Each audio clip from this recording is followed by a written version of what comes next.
Gunpei Kuparu.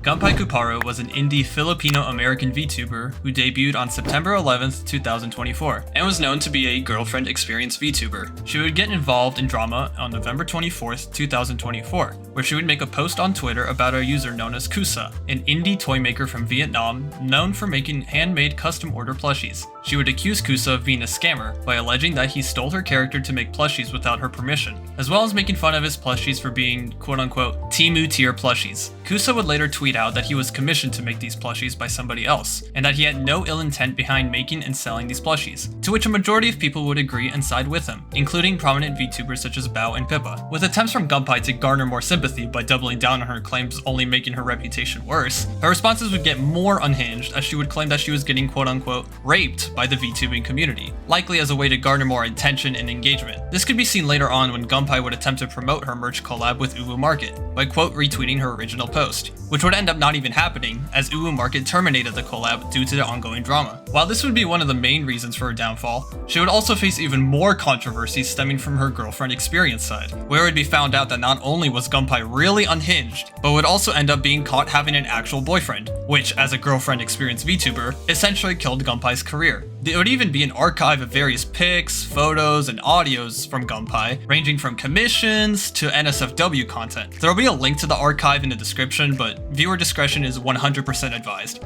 There's definitely some oddities in there. Gunpei would attempt to return under a different persona known as Zuba with a stream on January 3rd, 2025, but would later get permabanned due to trying to extort banned viewers by demanding $1,000 to get unbanned from her chat. The Zuba account has some oddities on its own, such as a letterboxd review talking about the homoerotic fan service in Top Gun Maverick, and a somewhat active backlogged account where she occasionally rates games, in which 182 out of 198 games were rated 1 star as of this video. Today, she's attempting to return again under a different persona known as Miro Maki, where she's claiming to change for the better. Though judging by the number of hidden replies warning people that it's not her first time returning, the most we can do is wait and see if Gunpei actually follows through.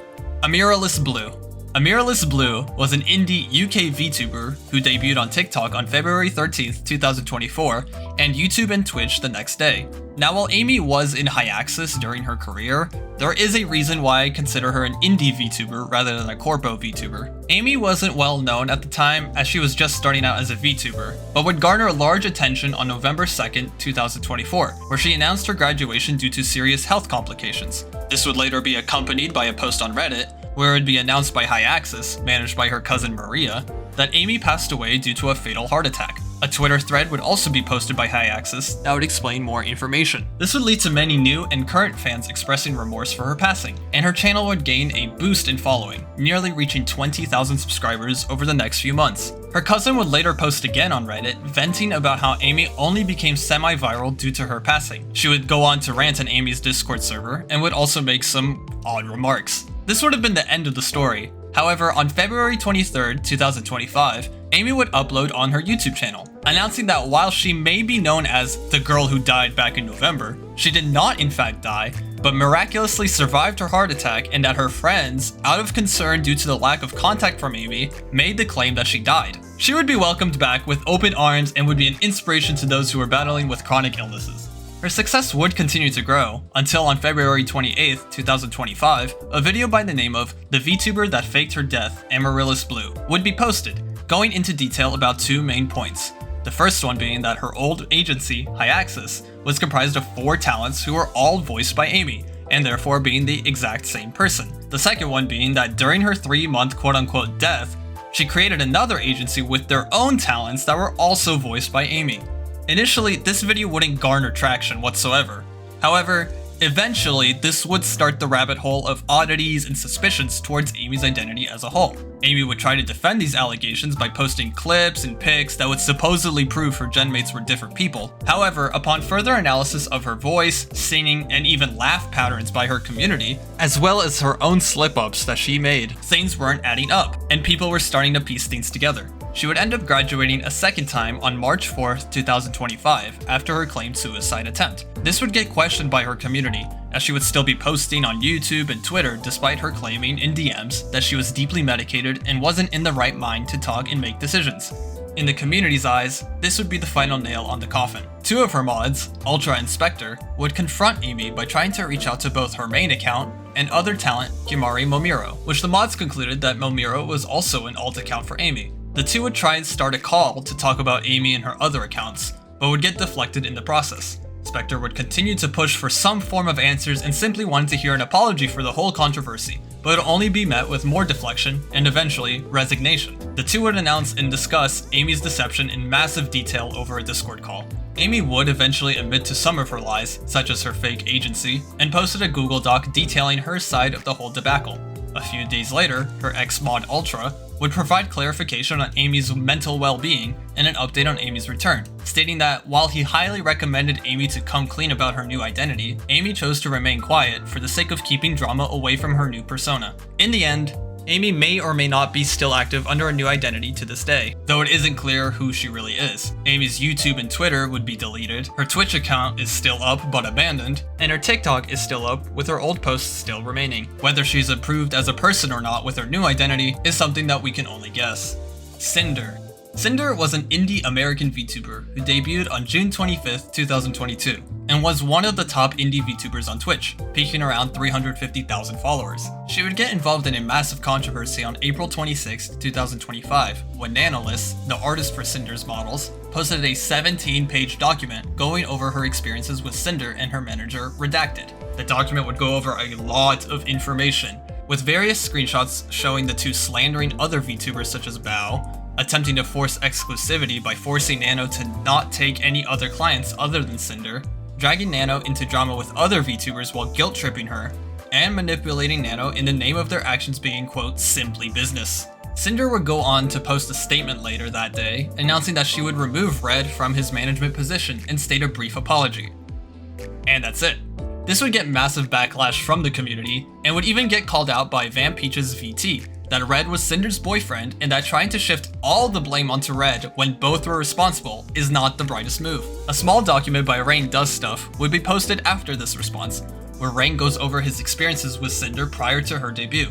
More specifically, how pre-debut Sinder, who was known as Tashi at the time, was flirting and even sexting with Rain, despite both of them knowing that Tashi had a boyfriend. While the document mostly contains their interactions, it highlights the fact that Sinder isn't totally blameless in the controversy and is just as responsible as Red. Another document posted by Spite would support Nano's document by confirming that one of the screenshots was in fact talking about her. She would go on to post how Sinder would post stream announcements, model reveals, and other things around the same time Spite was, which became sus after it occurred multiple times. She would also get a DM from an anonymous person on January 25th, 2023, where they expressed concern over the fact that they were getting bullied by Sinder regarding their model design. Spite would express disappointment and sadness over the fact that Sinder was bullying her and various VTubers despite not even interacting with one another, highlighting the fact that Sinder is just as bad of a person as people are now seeing. A 14-page document by Silverveil would also support Nano's document, by showcasing the obsessive behavior Red and Sinder had towards taking down Silverveil. Silverveil would also add the fact that Sinder uploaded a picture of her and Silverveil meeting at a con without her permission. After all these documents and backlash from the community, Sinder would eventually release her own apology a day later, in the form of her own document, which is a good 7 pages worth. The apology boils down to this. She apologized to Nano for Red's manipulation towards Sinder, claiming that she was largely unaware of Red's actions, which included the exclusivity attempts. She claims to have always valued Nano as a friend and regrets her quote-unquote guilt-trippy messages. She confirmed again that she is in fact in a relationship with Red, and claims that Red's influence warped her perspective, leading to her making poor decisions and mistreating others. She has since removed Red from his managerial role. She confirmed that Tashi was her old channel that was focused on girlfriend experience content, and admitted to emotionally and sexually cheating on her boyfriend with Rain. She would attribute this behavior to immaturity, inexperience, and dissatisfaction with her personal life. She apologized to Spite for thinking that she copied Sinder's design, claiming that any visual similarities were coincidental, she never advocated for harassment, and denied knowledge of Red's negative comments about Spite. She would also reference Nyan Tales for similar reasons. She admitted to having resentment towards Silverveil due to comparisons between model designs, as her own design was a pivot from Silverveil's redesign reveal, leading to her supporting Red's efforts of sabotaging Silverveil. She apologized to Peaches and other friends for her lack of connection with them, stating that she would prioritize projects over friendships due to various career-related hindrances. The apology was, to put it in light terms, a total catastrophe, with many prominent VTubers such as Nyaners and Shy Lily bashing Sinder for her supposed lack of awareness towards the situations and continuing to throw Red under the bus rather than fully owning up to her own behavior. This controversy would mark the end of her career, as she would go on an indefinite hiatus from streaming following the apology. As of this video, there is speculation regarding Sinder's return. With VShojo's massive controversy, that I will talk about in a future video, my previous agency's video has in fact aged like fine milk, leading to over $1.2 million being donated to the Immune Deficiency Foundation, which if you wish to donate, I'll provide a link to in the description. Sinder's name appears in the list of donators with a donation of $6,666, though there is no confirmation that the donation actually came from her. If it was in fact Sinder, it's unclear whether she did it out of the kindness of her own heart or to save some sort of face. However, it is a respectable donation to an important cause. Baybub. Baybub was an indie Czech VTuber who debuted on April 2nd, 2021, and peaked around 40,000 followers. She would be involved in drama regarding her ban on Twitch on August 10th, 2024, where Bub would claim that her 7-day ban was a false ban, and that a small Dead by Daylight creator, known as Napnight, framed her for harassing him over a match. This would get disputed by DVD content creator Spookinjukes, where he would post a snippet from Bub's stream that showed Bub and fellow streamer Antan shaming and harassing Napnight by calling him a quote prepubescent white boy, among other slurs, after he killed 3 out of 4 survivors, which for those who don't play the game, is considered a win for the killer. Bub and Ann would continue to try and deflect the fault onto Napnight, but would get shut down by fellow VTubers, community nodes, and Napnight himself, who reinforced the fact that their behavior was shameful and that victimizing themselves isn't helping their situation at all. Bub would get unbanned from Twitch 2 days later, in which the community was very unhappy over her return. She would later post an apology regarding her behavior, which many were quick to condone her behavior, and would take a step back from streaming. Anne would also go on to post an apology. However, many viewed this apology as a failed attempt at salvaging her reputation, and would even be debunked by Napnight, as Anne had him blocked since his response and never reached out for an apology. While Antan continues to stream to this day, though she's on a follower loss streak since the incident, Baybub has not streamed on her Twitch channel since and has even deleted her account. It is unclear if she plans to come back at all. Yakirizu. Yakirizu was an indie Lithuanian-American VTuber who debuted as a PNG tuber on January 23, 2022, and later switched to a live 2D model on November 6, 2022. Yaki's controversy would be a rather massive one, having a whopping 11 statements made against her throughout the course of the drama, though the first 3 individuals, Deputy Aru, Ultima Shadow X, and Johan Tsushima, aka Hazel, were the primary individuals that would be identified later in Yaki's response. These statements would be made on May 30th, 2023, when a Google Doc was posted by Aru that discussed both their own and Ultima's abusive experiences with Yaki. This would be followed by a statement from Hazel, where they discussed their relationship experiences with Yaki. Ultima's statement revealed that Yaki was begging him to move in with her due to alleged financial issues after her ex left, to which Ultima agreed to do. This would be later followed with aggression towards Ultima, as he would be physically and mentally abused by Yaki, along with being forced to pay for Yaki's pet expenses and gas. This would go on for months until Ultima DM'd Games Cage, aka Fatal, his experiences with Yaki, stating how the abuse went on for far too long and was scared to come out with this information. Ultima would post the next day, where he would provide a timeline of events and mention how he was working towards recovering from the situation, and that he was safe. Aru's statement discussed how Yaki would weaponize her friendship with popular YouTuber AlphaRat, along with other connections, to bully her, Ultima, Fatal, and another creator by the name of Isabel. She would go on to discuss how Yaki would slander Aru's reputation by making overly exaggerated claims, and even downright lies, about her and Fatal's short-term relationship, including saying how Fatal was cheating on her and was slandering her behind the scenes. Aru would also discuss how, on a birthday trip in LA, Yaki would manipulate these claims and lies to disconnect her from her friends, causing Aru to be uninvited from a group dinner, ghosted by her friends throughout the trip, ditched at a house where she didn't know anybody there at 3 in the morning, stranded in the middle of the night due to a false address being given, and bullied to the point where she sought therapy post-trip.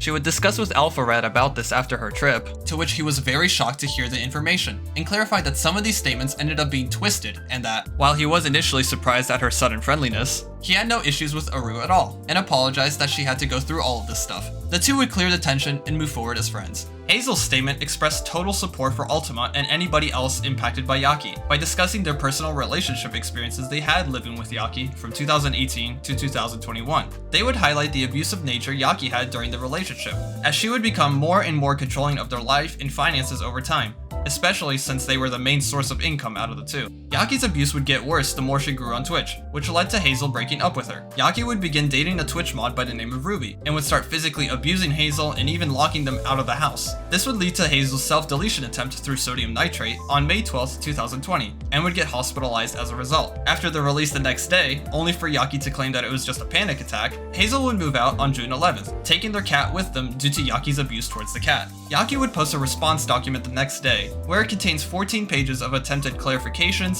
corrections, and screenshots of DMs from Ultima, Aru, and Hazel. The document boils down to this. Regarding Hazel, Yaki claimed the abuse allegations were entirely false, stating that Hazel stole their cat and that the two were planning to get married at one point. She stated that Hazel wasn't paying their mortgage payments in full, and that Yaki broke up with Hazel, not the other way around. Regarding Ultima, Yaki claimed that while the two did have past disagreements as roommates, the extent of his abuse allegations were extreme. Yaki denied threatening Ultima if he spoke out, and claimed that Ultima didn't have issues with Yaki after he moved out. Regarding Aru, Yaki claimed that the story about the LA trip was largely untrue, stating that the events that transpired there were generally warped to paint Yaki in a bad light, such as ghosting Aru and providing the wrong address to the party. Yaki did admit to bad-mouthing Fatal, and stated that there was no proof that he cheated. The response proved to be a total disaster, with even more statements coming out from various individuals supporting the three, and overall public opinion towards Yaki being extremely negative. While I don't plan to discuss the rest of the statements here in detail, I'll provide links to their respective documents in the description. Generally speaking, the statements support the three by providing various experiences each person had with Yaki, such as overly rude behavior for no reason, getting scammed by Yaki, and general disappointment towards her actions. Alpharad would provide a brief statement regarding the situation, where he states that he will no longer be featuring nor working with Yaki in future videos, which, given that arguably Yaki's fame mostly came from being publicly close friends with Alpharad, would lead to Yaki's death to her career. As of this video, Yaki has ceased all content creating activities, with her last stream being on May 28th, 2023. Her main YouTube channel still has 2 videos and 3 shorts posted, and her VOD channel contains her final PNG tuber stream and her Smash or Pass stream. It is generally unclear whether she plans to come back into content creating or not. Azria. Azria was an indie Mexican VTuber who debuted around early 2020 and was one of the fastest growing mute VTubers in the Spanish community. The controversy would stem on October 10th, 2020, a bit later after Nemu VT's model theft controversy, where the witch hunt against Nemu was still going on. Azria encouraged others to attack and harass Nemu over the drama, despite the two appearing to be decent friends with one another. Some digging by Nemu found that an older email, sent by a legitimate-looking music producer who gushed about Azria and wanting Nemu to collab with a growing channel, was in fact Azria herself, who manipulated Nemu into a collaboration through this fake persona and story. A video would be posted by Spanish YouTuber Terry a few days later, which investigated various suspicious details and activities from Azria. Some of these details include a business email that was linked to a different YouTube account, Shiro EDM, the same account having a merch store that sold Azria's merch, and an old interview with Azria mentioning how she used to produce EDM music, with their tracks being very similar to the tracks on Shiro EDM. This would solidify some form of a connection between Azria and Shiro EDM, where it would be later claimed that the two accounts were run by the same individual,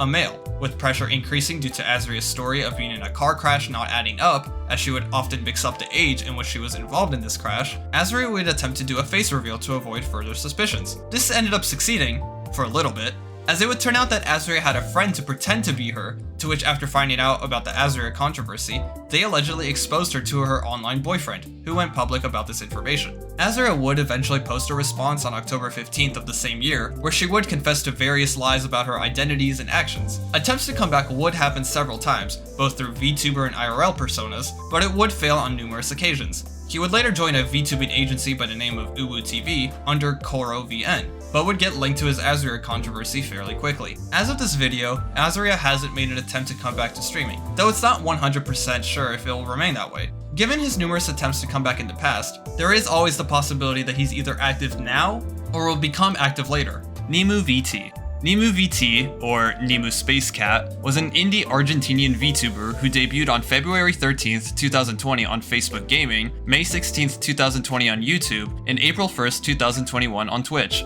She was one of the fastest growing VTubers in the community, with her being the most subscribed VTuber in Latin America starting around August of 2020, and being in Stream Element's top 10 Twitch VTubers of June 2021. Nimu would be involved in numerous controversies during her VTubing career, including bad-mouthing someone by claiming they stole a model, face reveal drama, a troll OF account, lack of accountability for her plushies not being sent out by a third-party company, bashing on other Spanish streamers during a tier list stream, and other serious allegations. While this trail of controversies did impact her image negatively, none of these controversies would truly pave the way to Nimu's quote-unquote downfall. This would change on June 2nd, 2023, when Rubs Cohen, a former top donor of Nimu, would post a series of statements on Twitter, including a follow-up series of posts on June 8th. Rubs would go into detail about how his status as a top donor led him to be in direct contact with Nimu and be included in her inner circle. When he mentioned how he was thinking of pursuing content creation himself, he would be directed to an agency called Kaze Agency Spa by Nimu, where he would receive information about their services and prices for working with Nimu and the agency,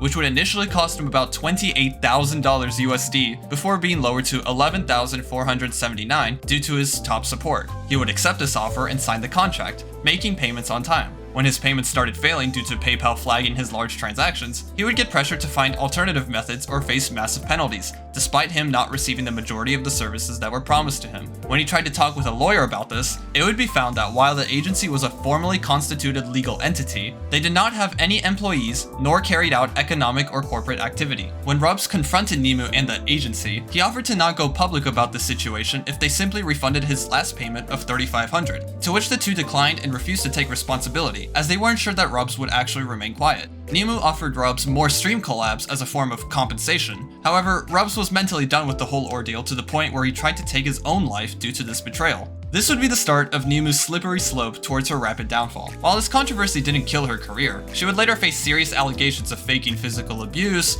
faking suicide attempts, and even pulling a Shane Dawson with a dog, though this claim would be later debunked as a lie. Eventually, on November 17th, 2023, she would retire from her VTubing activities and chose to continue as an IRL streamer, where she streams to this day. Her main YouTube channel would remain up, but would go inactive in favor of her new channel, Nimu Poker, where, as the name implies, she uploads videos of her playing poker. Luca Kaneshiro. Luca Kaneshiro is an active English-speaking VTuber from Nijisanji's Luxium Wave, debuting on December 20th, 2021. The main controversy would begin on March 29th, 2024, when a VTuber by the name of Raziel Warmonic posted a massive document, being 58 pages before it got mass reported. This would lead to Google taking down the document to quote, violating terms and conditions, which was quite an unprecedented response to an expose document. Fortunately, there are re-uploads of the document in circulation, which I will include one in the description.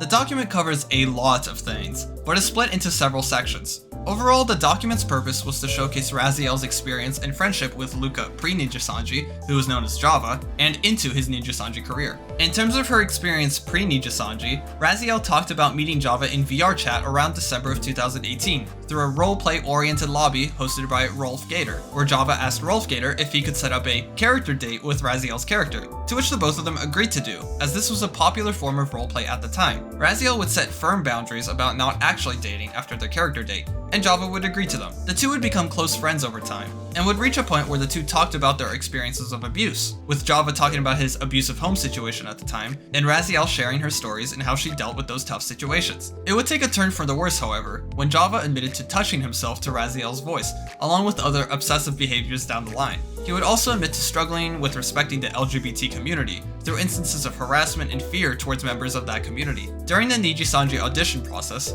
he would make 2 sock puppet Twitter accounts to harass others, which Raziel confirmed to be owned by Java due to Twitter sending a 2FA code to an email that she knew was his. When Java got accepted into Nijisanji and became Luca, the two were still close friends at the time, and would continue to have this friendship for a little bit. This would change over time when Luca would start treating her poorly by making comparisons to his abusive mother, victimizing himself, and accusing her of expecting too much out of him. Raziel would state that this behavior worsened over time, especially with situations like the Ring Fit Adventure incident, where Luca and Raziel would get attacked over a misunderstanding regarding people getting timed out and not banned for sexual comments. Raziel would also discuss how he would often have disagreements with other livers as well. Raziel would mention how she would do different tasks and requests from Luca, such as mod work and technical support.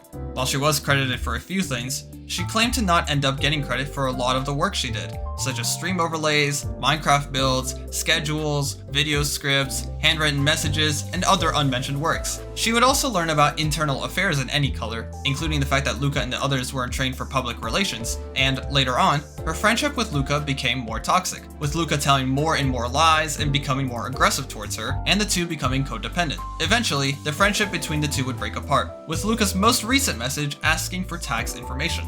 She would also briefly go over various Nijisanji allegations, such as confirming the infamous Astor Arcadia's harassment towards other coworkers from an anonymous liver, how the same liver would state that Luca would also harass others inside Niji EN, and how Luca himself would vent about livers dating each other. The response from Nijisanji? A cease and desist letter delivered to Raziel to forcibly sweep the controversy under the rug.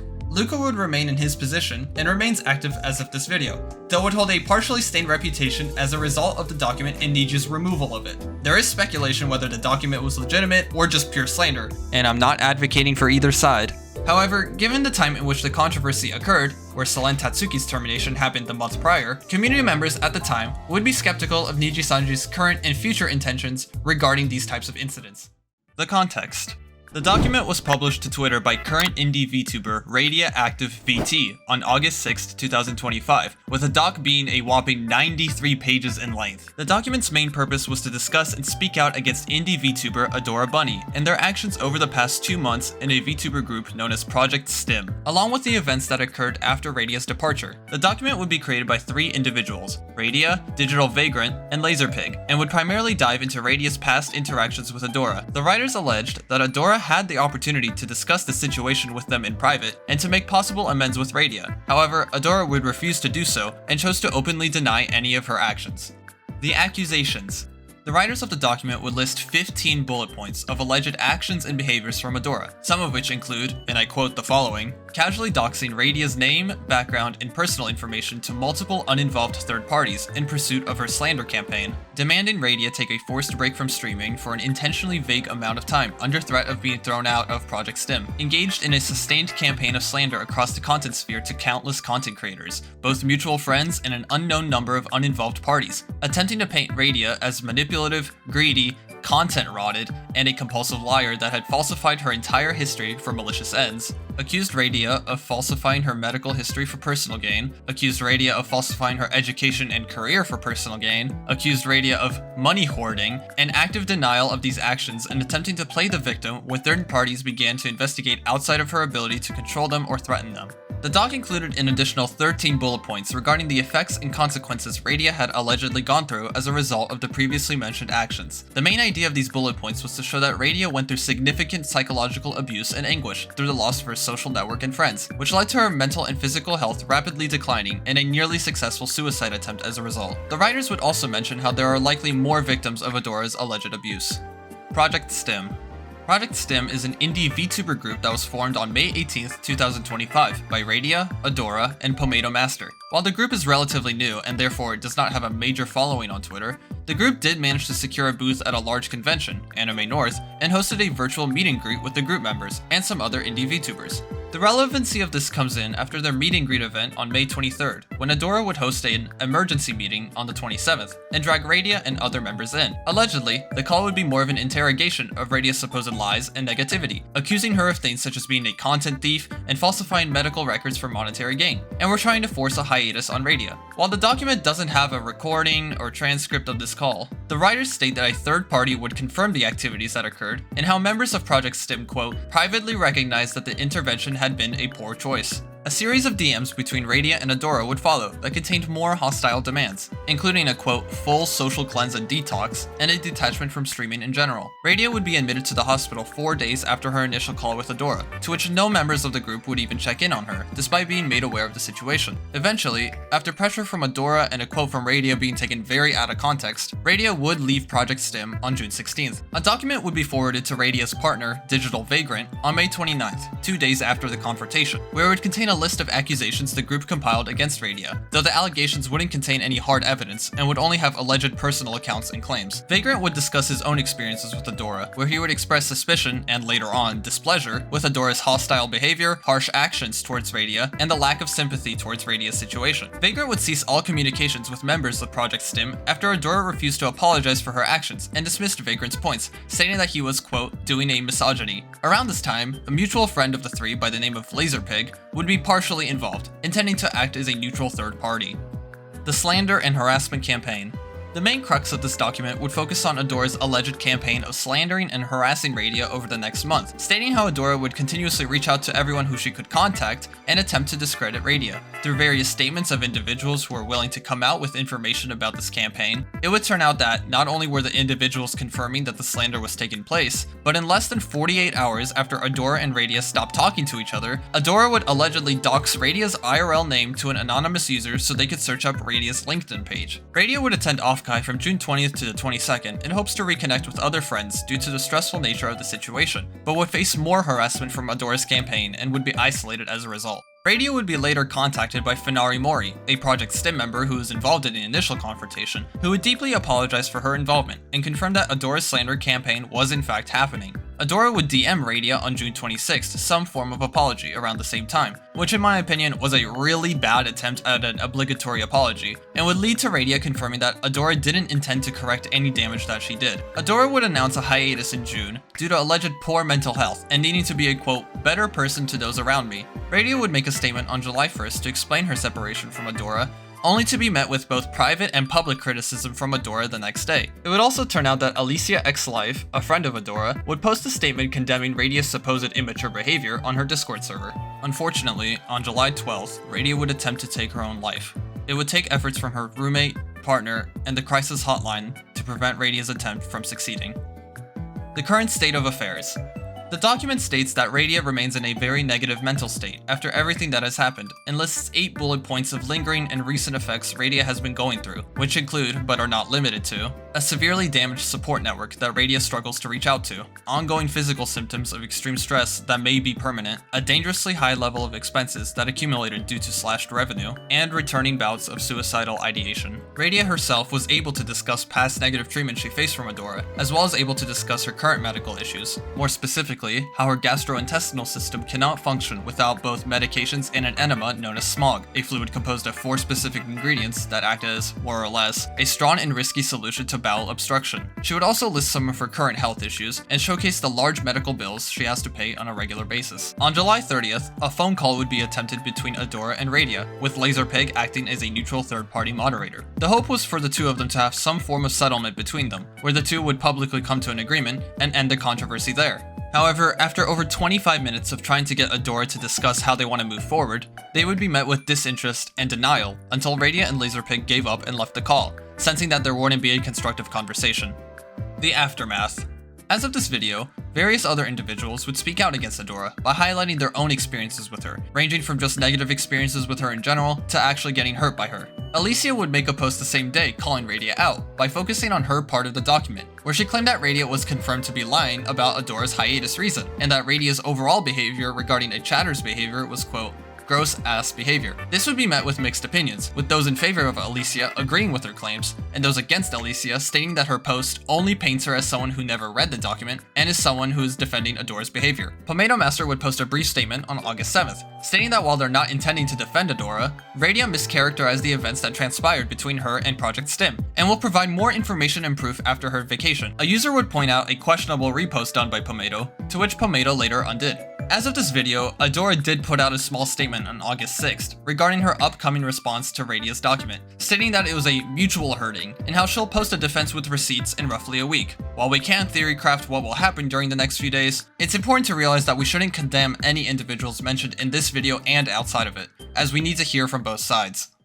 The context. VShojo was an American-based VTubing agency that was founded on November 24th, 2020, and would be one of the more well-known Western-based VTubing agencies. The agency was co-founded by industry veterans Justin the Gunrun Ignacio, a co-founder of Twitch, Philip Mountain Dew Fortinet, a prominent YouTube content creator, and Daniel Apex Sanders, a former digital media attorney. Prior to their dissolution, VShojo had the public image of a talent-first approach for their talents, providing agency-level support and resources while allowing talents to keep their intellectual property rights to their own VTubers and assets, even if the talent had a graduation or termination. This would be in stark contrast to the traditional Eastern idol agency norms, where agencies such as Hololive and Nijisanji own the IP rights to their models. This public image would lead to the agency having a pretty favorable reputation. Some of VShojo's notable members prior to the dissolution included Iron Mouse, who won Best Content Creator of the Year in 2023 and Best VTuber in 2023 and 2024, Project Melody, whose origins started off on an adult website called Chatterbait in 2020, and Kuro Kurenai, who was VShojo's first male talent.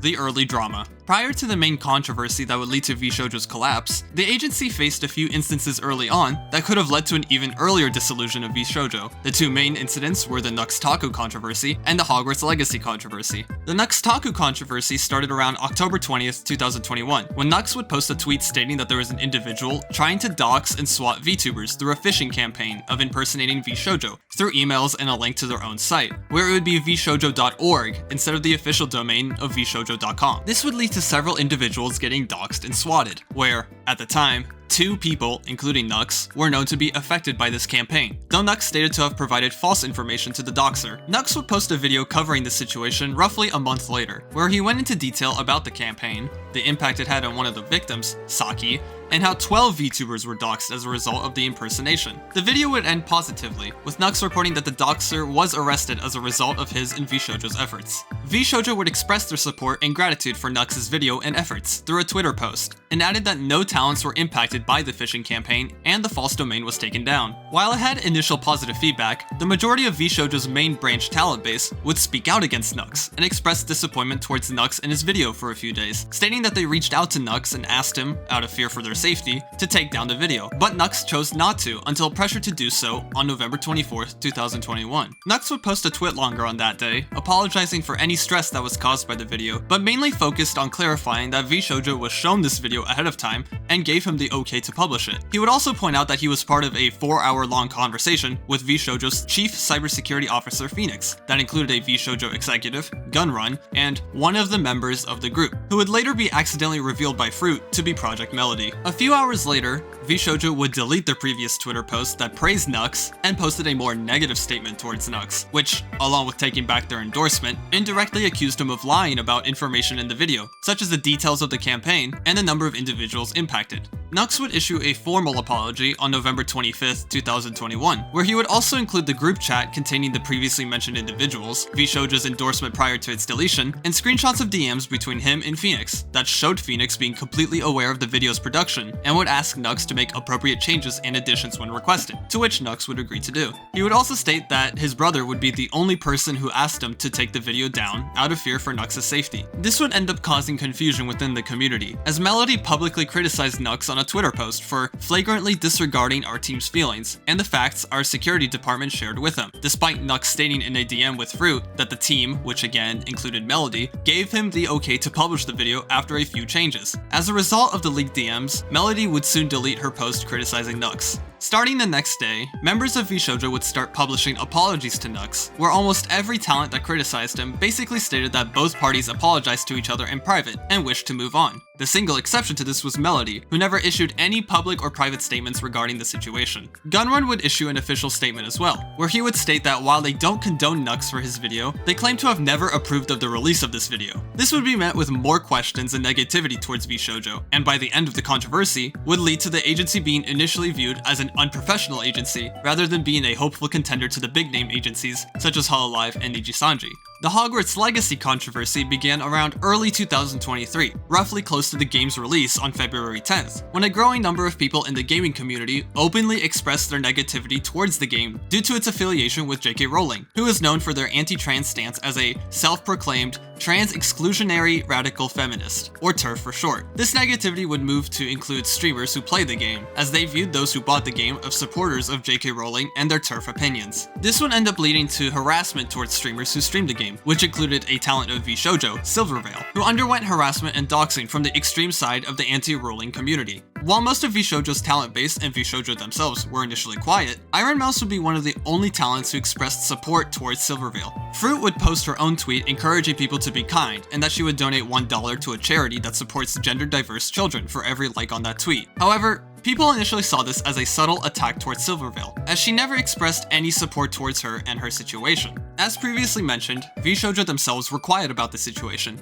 and remained quiet throughout it, even getting to a point where people were questioning why Silvervale was in the agency if they didn't provide any support for her. VShojo would remain silent until April 26, 2023, when a sudden double graduation announcement would be posted that had Silvervale and Vey graduating. Though people had various conspiracy theories as to why they were graduating, the two would state that there wasn't any special reason for leaving, and that their similar graduation dates were just a coincidence. Nyanners would also leave on April 30th, 2023, though would not specify the reason, and reassure people that it wasn't due to any negative relationships with her ex-members. Iron Mouse would be asked whether she intended to leave or not, to which she stated that she was in contract negotiations with VShojo, and currently didn't have intentions to leave.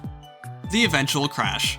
While VShojo did have a massive period of success through the rest of 2023 and 2024, there would inevitably be signs of a slow decline towards failure. A day after Sinder's apology regarding her drama, VShojo would post their first of several separation announcements regarding their talents, starting with Matara, and later getting to Giga and Zentria as time passed. Some of VShojo's higher staff would also announce their departure, with Mountain Dew announcing his departure on May 14th, and Panini, the director of talent, announcing their departure on July 10th. Iron Mouse would post a video on July 21st, 2025 titled Why I Left VShojo. The video would explain that not only was VShojo not paying Iron Mouse, but also withheld over $500,000 that was meant to go to the Immune Deficiency Foundation, a charity focused on advocating and providing support and resources to those who have primary immunodeficiency. This would lead to massive outrage from both the VTubing community and the internet as a whole. Many individuals would start speaking out regarding their experiences with VShojo and how they weren't paying artists their commissions in time, or even at all. Others would talk about how Mountain Dew was both harassing talents and shit-talking them to other individuals. Keisan, a Japanese member of VShojo, would stream a discussion with the CEO of VShojo's Japanese branch on July 22, 2025, where the CEO would confirm the unpaid amount of $515,000 to the Immune Deficiency Foundation, and would claim that, unlike the main branch, the Japanese branch was doing fine, though Keisan would call him out for knowing that the talents in both the main and Japanese branch were not getting paid, and would announce her resignation to the CEO shortly after. This, along with Iron Mouse's video, would lead to every single talent of VShojo resigning, voicing their own negative experiences in the agency, such as exploitive contracts, mistreatment, and failure to pay the talents.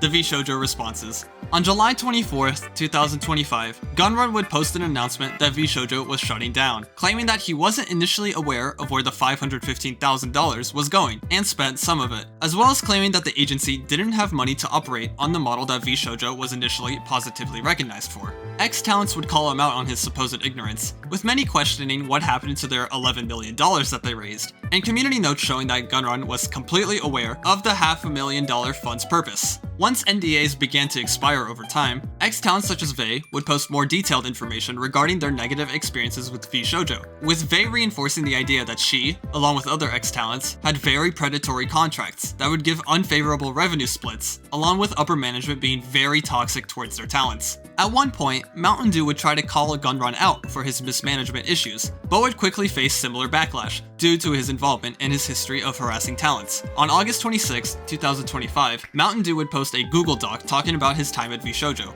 He would claim that he was never aware that talent funds were, quote, intermingled with the company's operating expenses, and that he didn't have any direct access to financial resources such as bank accounts. He would also state that a merger was pursued in 2024, but ended up not going through. Generally speaking, his statement's main purpose was to try and deflect claims of his awareness of mishandled funds, but didn't go further than that, which gave him even more backlash, as he didn't refute or even acknowledge the harassment allegations from Vey and Nyanners. This can be speculated as him focusing on deflecting the main mean criminal allegations of embezzlement and fraud, instead of the creepy asshole allegations of harassment, as one of them would guarantee land him in jail, while the other would mostly just harm his reputation, and maybe face a lawsuit later on. It's an ugly situation that's still ongoing as of this video, with eventual legal proceedings being another massive part of the controversy when they eventually occur. If I were to put my 2 cents into this, I believe that at least one individual will be prosecuted for embezzlement and violating labor laws. They will plead guilty and face prison time. Though my guess is no more than 10 years, maybe like 6 to 8 years, I don't know. I'm not like really into law like this, so I can't really give a good number. They will try to file for bankruptcy over the situation, but most likely it will fail due to the federal crimes that have occurred. The big question that I have is whether Gunrun will be forced to assume the debt himself, or whatever shareholders of VShojo are. Let me know what you guys think. The context. On May 9th, 2025, indie VTuber Takahata101 would post a thread of several posts that talk about creators distancing themselves from him over undisclosed allegations, the allegations being non-consensual bed activities. Takahata would state that, while he didn't want to escalate matters, he has compiled a dossier, or Google Doc, with the help of legal counsel, that claims to disprove the allegations with provable evidence. He also stated that he had no intentions of revealing the individual who spread the allegations, and that he will step back from content creation while he processes the situation.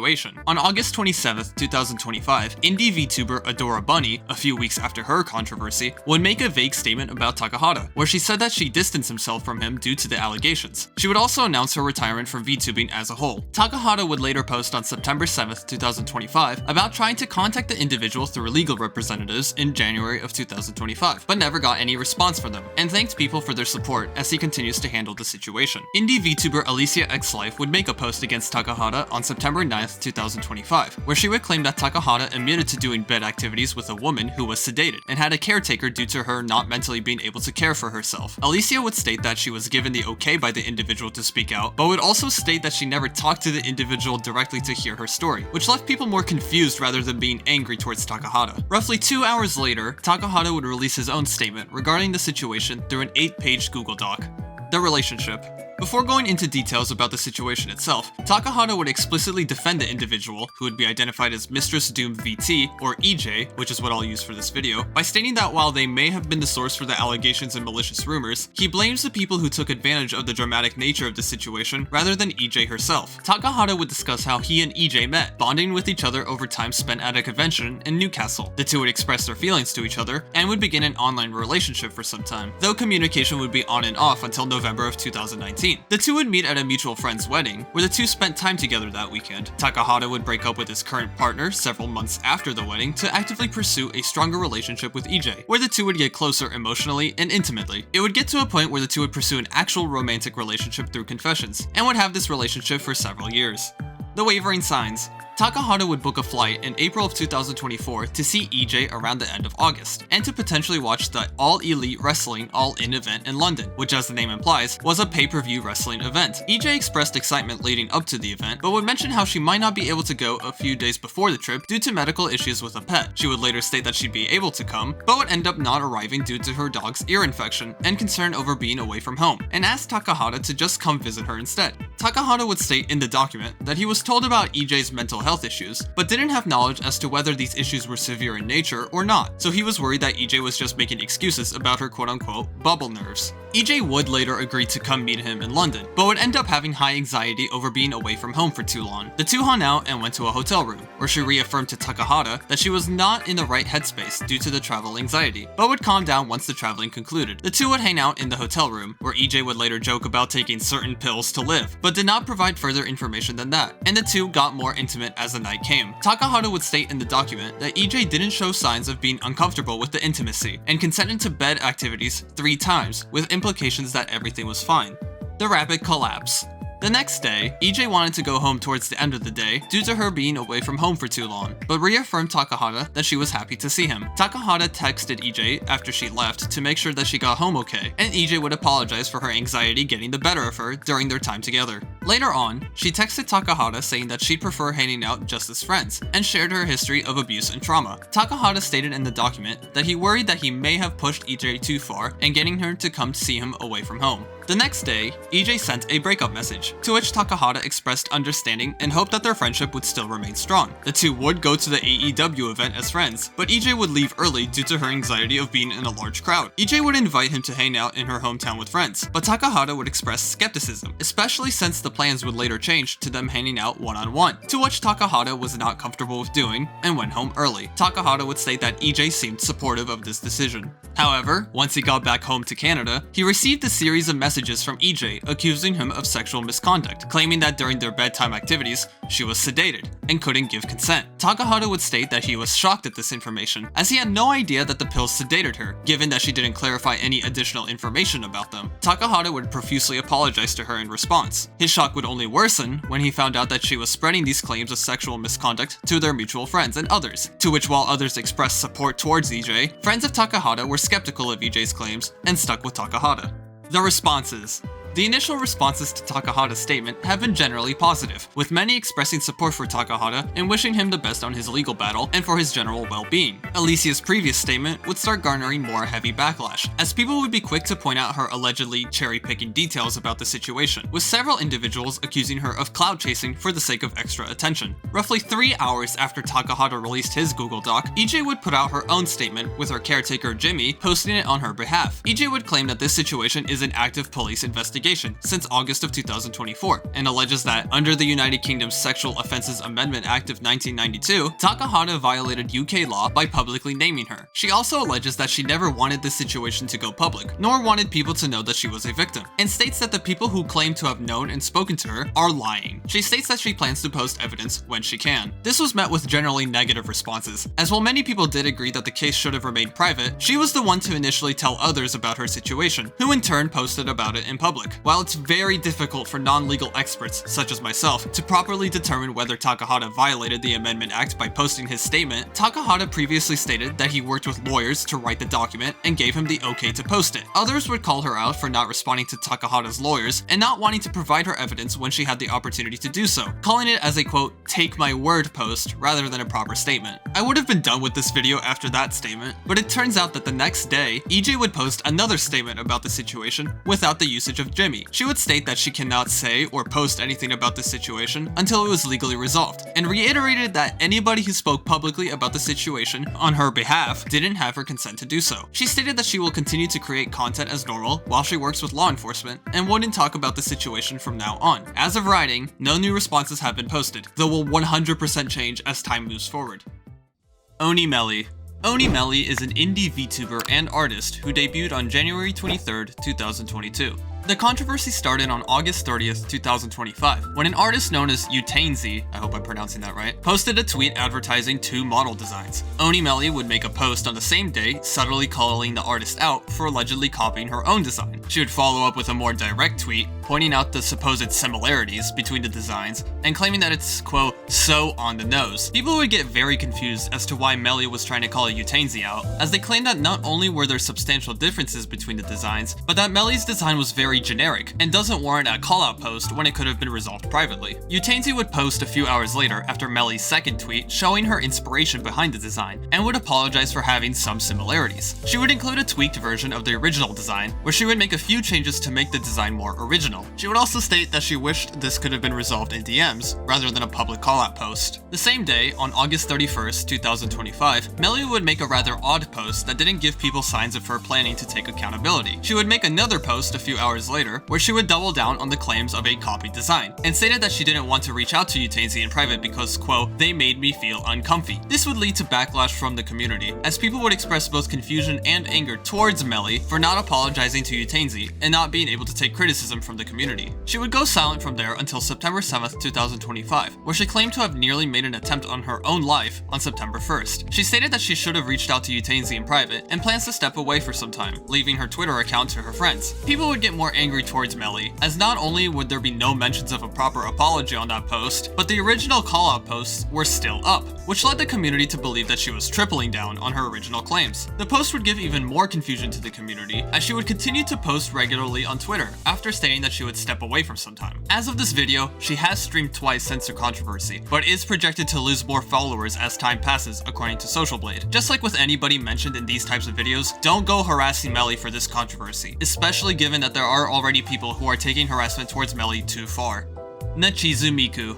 Nachizu Miku, or Red Miku as I'll refer to them, is an indie American VTuber who debuted roughly around June of 2024 and was part of a VTuber group known as VTards, a group that was self-proclaimed to be composed of quote, based anime girl VTubers who aren't concerned with being politically correct on the internet. At the time, Red Miku was known for their loud beliefs in Nazism, revolving their persona around this ideology, along with partaking in various questionable activities online, such as dropping slurs on multiple occasions and praising Nick Fuentes, a far-right political commentator whose views are described by the public as white supremacy, amongst other far-right views. An interview with Red Miku was held on July 18th, 2025, with YouTuber Godfast discussing various topics with them, including asking about their political beliefs, thoughts on VTubing culture, and whether Red Miku was male or female. Red Miku will state that they are a white, German female who used a voice modifier to hide their identity and believes that people in the VTubing community can't speak out on what they believe in without risking repercussions. Red Miku would also state that, despite being a self-proclaimed Nazi believer, they have never read any Nazi literature, which has led to a rise in suspicion towards Red Miku's persona and identity as a whole. Later on, some individuals would find crucial information about Red Miku, an old Minecraft username. This would lead to Red Miku being doxxed around August of 2025, where a thread revealed that Red Miku was a male software developer who participated in the storming of the Capitol on January 6th. He would be arrested, where he took a plea deal and pled guilty, sentenced to probation for 18 months and a $500 fine, and would be pardoned on January 20th, 2025. On August 6th, 2025, the doxing thread would be posted to a section in Kiwi Farms known as Prospering Grounds, previously called the Proving Grounds, a community that posts about, quote, eccentric people who voluntarily make fools of themselves. Hours later, Red Miku would post responses to Twitter and Discord on August 7th, initially denying everything on that thread by stating that the people doxed their brother, but would delete them shortly after. Red Miku would threaten legal action, but would quickly get shut down. On August 8th, 2025, Red Miku would confess to not being a female Nazi supporter, stating that they were acting and were committed to the bit. Shortly after, the VTards group would disband. As of this video, all ex-members are still active on Twitch and Twitter, having moved on from the VTards saga. Torakaru. Torakaru was an indie VTuber who debuted on April 15th, 2022. The controversy started on March 17th, 2024, when indie VTuber Lily posted a 15-page Google Doc talking about her experience with Tora. In that document, Lily would talk about how the two met at Anime Expo in 2023, where the two would join some friends at an Airbnb near the expo. Prior to meeting, Tora would have very explicit DMs with Lily, where he would send unsolicited nudes, talk about bedtime activities, and admit to jerking his jerky to her voice whenever she streamed. The two would meet on the second day of Lily's trip, where the two would hug and briefly hang out. The two would take an Uber to the Airbnb later, where Tora touched Lily without her permission, but Lily chose to give in and let him rest his head on her shoulder. During the night at the Airbnb, Tora would ask Lily if she loved him, to which she didn't answer. Tora would then move towards Lily's side of the couch and pin her down to the couch, kissing her on the cheek without her consent. He would quickly get off of Lily when they heard a friend approaching, and the two wouldn't talk about it until July 13th, 2023, when Lily confronted Tora about the assault. Lily claims that Tora brushed off the assault and was more concerned that he thought Lily was mad about them not doing bedtime activities. She wouldn't mention what happened for a bit until explaining it more in detail when friends were talking about their time at Anime Expo. This would be met with overwhelmingly positive support from the community, with many expressing their condolences for Lily's experience, and some speaking out against Tora themselves. The next day, Tora would put out his response, where he stated that he was taking full responsibility and accountability for the situation and would retire from VTubing as a whole. He would apologize for the explicit DMs, claim that he wasn't cheating on his partner at the time due to allegedly not being in a committed relationship, and claimed a slightly different set of events that happened on the night of the assault, where he sat by her knee area instead of pinning her, but did admit to kissing Lily on the cheek. In the end, he would reaffirm that he doesn't plan on returning to content creation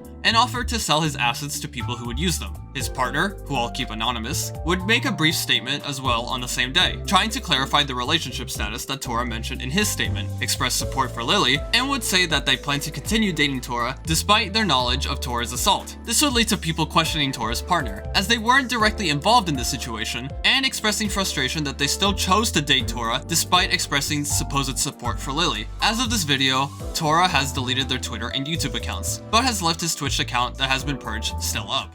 The context. Erebus Gray was an English-speaking VTuber who debuted on November 17, 2024, and was part of the VTubing agency Bond Live, a Japanese-based agency that primarily focused on streaming on Irium, a mobile streaming platform that had its US beta release on November 15, 2024. On September 17, 2025, a former Bond Live member by the name of Mera posted a 17-page Google Doc, claiming that Erebus has been bullying and lying to multiple people both in and out of Bond Live for a very long time. The accusations. Mera divides the document into 4 sections that accuse Erebus of separate issues: claiming to personally know Reichi, claiming to personally know Renko Ashlia, bullying others in the VTubing community, and stalking other streamers and viewers. Reichi is a VTuber who debuted on February 13, 2021, though has had her channel active since 2011, and focuses on producing English covers for various Vocaloid and Japanese songs. In the document, Mera stated that Erebus has lied about having connections with many popular content creators, including Reichi, where Erebus claimed that she knew Reichi since middle school. Reichi would later find out about this. When Erebus was confronted about this matter, she claimed on September 16, 2025, that she reached out to Reichi in DMs to apologize, and stated that she would address the matter tomorrow. No screenshots of Erebus' statement on the 17th regarding this matter were provided in the document. Renko Ashlia, or just Leah, is a VTuber who debuted on June 18, 2021, and is part of the VTubing agency Face Connect's first generation. Unlike the Reichi situation, Mera stated in the document that Erebus claimed to be related to Leah ever since Mera joined Bond Live, and would repeatedly tell people about their relations. When their claims were threatened to be leaked, Erebus would post a public apology on August 18, 2025, and would go on a streaming hiatus, though would continue to post regularly on Twitter. Bond Live's management would post her apology to management and fellow Bond mates on August 25th, though Erebus would soon post on Twitter the same day, claiming that other talents on Irium, quote, betrayed and shit-talked her, and would go on a, quote, selfish era that focuses on herself rather than other talents. Mera would also include a screenshot on July 21st, 2025, that had Erebus claiming that she was helping Iron Mouse with her legal battle against VShojo, as this was around the time where Iron Mouse left due to VShojo withholding charity funds. In the document, Mera claims that, while Erebus preached their hatred towards bullying in the VTubing community, she would partake in bullying herself, from retweeting shady posts, to implying that her ex-gen mates were sources of drama. When management told her to stop, she did not. When other Bond mates criticized her behavior, she would blacklist the majority of Bond Live members and openly criticized Bond Live EN talents. She would allegedly reach out to a fan and talk negatively about Bond Live EN's 4th generation, and would allegedly cause multiple talents in Bond Live to quit. When confronted, Mera states that Erebus refused to provide any counter-evidence and claimed to address it the next day. When it came to stalking other streamers and viewers, Mera stated in the document that, at one point, Erebus implied that she had her moderators moderating other streamers' chats, taking screenshots of things said in other streamers' chats for the sake of moderating and filtering her own chat. When confronted, Erebus claimed that her mods, quote, mod only her chat now, implying that her mods were in fact moderating other chats in the past. The responses. Initial responses to Mera's document were generally mixed, with some individuals showing their support for Mera, some asking for additional information on some sections, and some expressing negativity towards Mera's statement, even claiming that, while they don't support Erebus in her actions, Mera herself severely bullied an ex-Bond mate, Fugu Futamaki, though no clarifying information was provided as of this video. Another VTuber by the name of Belkis Camino would put out their own statement through a 7-page Google Doc, claiming that Erebus has committed defamation of character and libel against Belkis, and went through the legal checklist of how defamation is defined where she resides. From the top, key elements of defamation include the following: the defamatory statement itself, the publication of the statement to at least one other person that isn't the subject of the statement, the falsity/lack of truthfulness in the statement, the proof of failing to verify the truth behind the claims of the statement, and the harm caused by the statement. I'm not a legal expert or anything like that, so I can't confirm or deny whether she would actually have a defamatory case. Belkis would provide a conversation where the alleged, quote, death threat was made, and stated that she simply made an edgy joke that never addressed Erebus in the first place. Her statement would be met with overall positivity, with individuals supporting Belkis and wishing her the best in this situation. The aftermath. On September 18th, 2025, Bond Live EN would announce the termination of Erebus Gray, and wished her the best of luck in her future endeavors. People would be critical of Bond Live EN's lack of prior action, as they had known Erebus' misconduct for a long time, while choosing not to terminate or even sanction her. On or around September 21st, 2025, Erebus would post a mini graduation statement on her YouTube, later stating that she might come back in a different form through YouTube Shorts. Erebus' Twitter account has been deleted after her termination. However, additional information was provided provided by Mara on September 24th, 2025, where she would claim that a pre-debut VTuber by the name of Sylvie Mimi was an alt account of Erebus, and stated that 7 other people messaged Mara about this account and the possible connection. It would also turn out that Erebus, through Sylvie, would boost her own account on Irium by sending points, the currency used to buy gifts to streamers and contribute monetary gains and increased exposure on the platform. This is against Irium's terms of service, which Mara pointed out in another post, where Erebus's contributor leaderboards were filled with terminated accounts, implying that she artificially inflated her contribution metrics through the use of bots, which as of this video, is stated to be at least 40 accounts. When I took a look at her account myself, I can verify that there are a decent chunk of terminated accounts on the leaderboards. Sylvie's account on Twitter has been deleted as a result of this finding. While the overall conclusion has been reached, and Erebus has gone silent as of this video, this can still be considered an ongoing situation, as we have no idea whether new information will be released, or whether we'll see a response from Erebus herself. Just like with all my videos, do not go and harass anybody inside or outside of this situation. The context. Shino Bazoo is a partnered Twitch streamer who managed VTuber talents under the content creation agency Flask.gg, an independent agency that claimed to offer various forms of support for independent creators. Things seemed to be just fine until April 8th, 2025, when a VTuber known as a Plot Twist VT, or just Plotty, posted a massive 210-paged Google Doc that went into extensive detail about her experiences with Shino and Flask, as well as including stories of 4 other individuals who were negatively impacted by Shino and Flask. The document would be very well received by the community, and Flask's website would be later taken down as a result. The story would have ended there. However, on September 29th, 2025, a VTuber known as Bibly Darling, one of the victims involved in Plotty's Google Doc, would call out Shino and his girlfriend, Emelisa TV, for planning to attend the upcoming TwitchCon, and linked the massive document to encourage others to be wary of the two if they're going to this year's TwitchCon. The accusations. The document covers a substantial amount of allegations across the 5 individuals that are condensed into 12 major bullet points, with each individual diving deeper into specific allegations due to experiencing them more from Shino. Some of these allegations include taking accounts hostage, various forms of mistreatment and abuse, and doxing. The document claims that its purpose is to inform and warn others about Shino's quote, volatile behavior, and to insist that he return the IP of Bibly's accounts that he was holding hostage.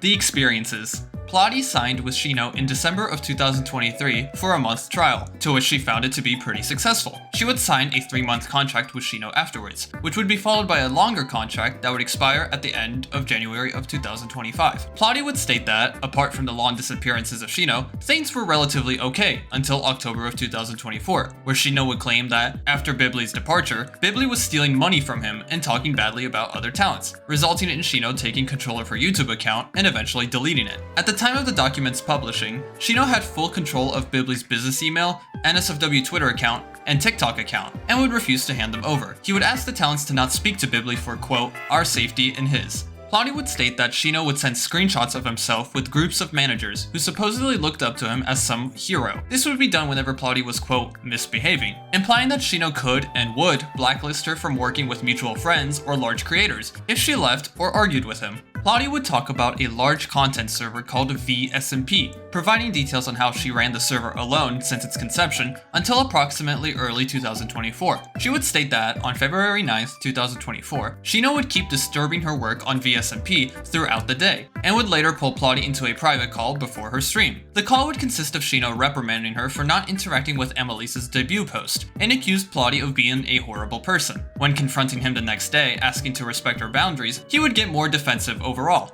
Plotty would also state how Shino would claim 50% of ownerships of her projects due to his quote-unquote contributions, and would threaten to take one of her major projects for himself if she left, claiming that she and her show was quote nothing without him. He would also threaten to take the majority of revenue that would come out of the major project. Plotty would go into detail about Shino's constant mentions and slandering of previous talents, stating how he would seize accounts and payouts from them, discussing personal lives of talents, and even doxing certain talents in response to them calling Shino and Flask out. When a talent and her friend were roofied at a party hosted by Flask and Blarb at TwitchCon, Shino allegedly laughed it off, claimed that she was stupid and lying, and threatened to blacklist her from future events and working with mutual connections. Plotty would state how Shino's behavior and slander has led to multiple sponsorship opportunities being lost, including companies such as One Shot, Ara Culture, Advanced GG, GamerSubs, and other unnamed companies. Since her departure from Flask, Shino allegedly went on a massive slandering campaign against her and tried to remove any and all evidence of communications with each other. As of the document's publishing, Plotty is owed 54 edits from Shino and Flask, but predicts that she'll never receive them. Guilty Thorn signed with Shino in December of 2023, and, similar to Plotty's initial experiences, Guilty found the first few months to be pretty successful. She felt that signing with Shino, who was her friend before signing into Flask, was going to be a great move for her, until it wasn't. Guilty would state how inconsistent Shino was when it came to deadlines, timings for meetings, and overall communication, which led to inconsistent promises and products that were either really well made or just plain awful. While she didn't witness the incident at TwitchCon, she did hear from Shino and the talents about what happened, with the latter confirming the events and the former downplaying them. One of Guilty's main points in her statement was her negative experiences with Emelisa, who was technically a talent who worked with Shino and the agency. Guilty would state how Emelisa would constantly spread lies and talk awful about her to other talents. Guilty would emphasize the favoritism Shino had with Emelisa, and how he would constantly defend her when mistakes were being made. Guilty would also go into detail about how Shino would constantly take credit for stuff other talents have been doing, and how he would constantly ignore individuals who were late with payments, treating them, quote, like a child. When he demanded assets from Guilty, such as a copy of her fully rigged model, and she refused to give it to him, he would threaten termination.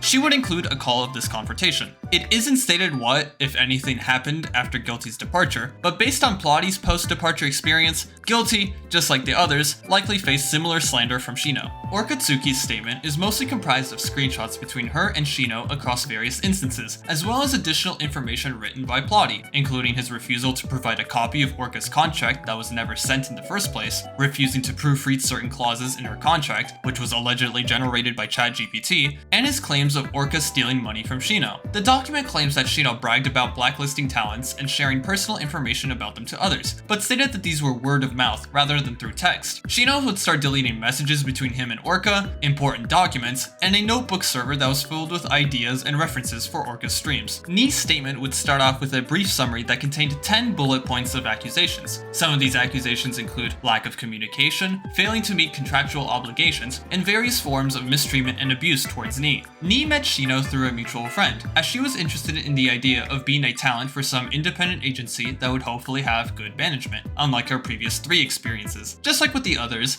Ni had a trial period with Shino and Flask, and initially had a successful experience. Ni would open up to Shino about her past issues with previous managers, to which he reassured her that he wouldn't be like those managers. Unfortunately, Ni would state that she would go through a repeat of everything she's experienced in the past, with some things being new and even worse during her pre-onboarding process. Ni would state that Shino would assign a temporary manager to help her get into onboarding and officially start as a Flask talent. However, it would turn out that this temporary manager, who apparently was Shino's executive talent manager, had no idea that Ni even existed in the first place, and would only find out through Jaden, a lead moderator and assistant of Flask. Shino would eventually hear about this, and would plan to have a meeting with Ni, the temporary manager, and Emelisa. However, it would turn out that because they prioritized Bibley's onboarding over Ni's, she would never actually get a meeting. She would confront Shino about this, with the intent of trying to know whether Shino even wanted to work with her in the first place or not. Shino would reply with a very long statement of his own, which essentially boiled down to him not taking accountability for his mistakes, changing the terms of their original agreement, and indirectly suggesting Ni to voluntarily leave instead of pursuing her requests. Ni would make a detailed response to him back, essentially stating that no progress was being made despite his claims that things would be getting done, and how he's invalidating her personal feelings, concerns, and previous poor experiences with management. Ni would state that this situation would be handled over a call, but would end up being a quote, big nothing burger. 2 months later, Jaden would ask Ni how the pre-onboarding process was going, to which Ni stated that Shino wasn't given any additional information, and planned to leave unless the onboarding was going to start before 2024. Jaden would confront Shino about this situation, where Shino would be pretty dismissive about it, stating how Ni was allegedly gaslighting them all, and how Shino thought that Ni sent Jaden to badger him about onboarding. Ni would allegedly get gaslit by Shino over her not being patient over her pre-onboarding process, and claimed that Ni was oversharing with other people regarding her frustrations. 4 days later, Shino would drop Ni from the agency, and would completely ghost Ni when she asked for various documents. Bibley's statement would be divided into 8 distinct sub-documents, with the first one briefly summarizing her experiences with Shino, and the remaining sub-documents showcasing specific categories of negative interactions between the two. Briefly going through them, Bibley would include instances of tortious interference, lack of proper communication, failure to provide promised clips, various accusations of theft, unsolicited disclosure of private information, conflict between Bibli and a moderator, and instances of mental health ignorance. Regarding her summary, she would state that her initial time with Shino was generally positive, up until fall of 2024. She stated that Shino had access to the majority of her accounts due to him helping her with setting them up, what she thought was a normal thing for a manager to do. Things would be fine in the beginning, until he would take her accounts hostage, slander her to others, and isolate her from friends and co-talents due to disagreements. She would include a variety of screenshots as evidence of Shino's theft of accounts, IP domain, and deletion of her resources in her business server. She would also include both her old and new contracts from Flask, as well as a cease and desist letter her lawyer sent to Flask, demanding that they return Bibli's accounts, stop their campaign of defamation against Bibli, and to refund all payments made during September of 2024. The aftermath. Just like with Plotty's original post, Bibli's post was generally well received by the community, with many expressing their support for everyone involved. Someone asked why Bibli didn't mention the specific party locations outside of TwitchCon in her video message, to which she stated that the hosts refused to take action unless there was actual legal cause, and chose not to publicly reveal the locations out of respect for the hosts, but would be more than willing to privately disclose it. It would turn out that both Shino and Amelissa saw Bibli's post, as they opted to untag themselves from Bibli's post, which is a feature that Twitter allows people to do, though it wouldn't stop people from just simply searching up their accounts. No responses have been made from either individual. It is fairly unlikely that they plan to make a response. Just like with everyone else, do not harass anybody mentioned in this video, but do be careful if you plan to go to TwitchCon, as instances of spiked drinks and criminal behavior have occurred beyond the Flask event.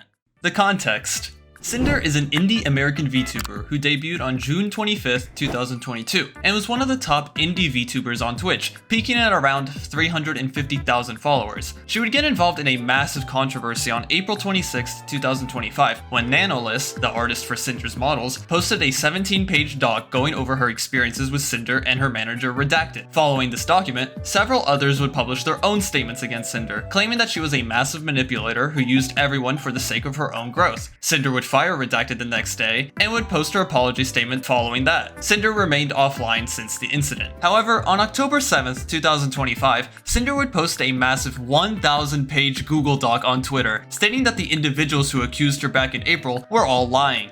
The overview. Sinder's document is divided into 13 separate sections, with the majority of the document focusing on addressing Nanolys, which is 21.2% of the doc, Silverveil, about 24% of the doc, and the overall breakdown of the events from Sinder's point of view, about 23.6% of the doc. In the document, Sinder would state that the purpose of the document is to defend herself and Redacted, take accountability for several things both revealed in the original documents and not publicly known information, and refute misconceptions that came out of the documents. Sinder would state that the document has speculative information that is mostly supported with evidence, and would call out the individuals who harassed anyone involved in the situation.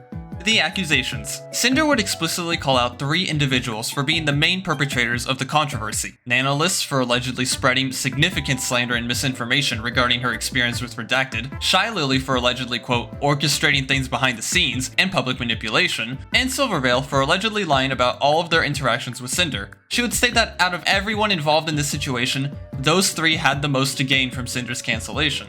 Sinder would say that, because of the extreme harassment and character assassination of her and GamerSupps, a company where Sinder had partial ownership, she voluntarily stepped down from her position in the company.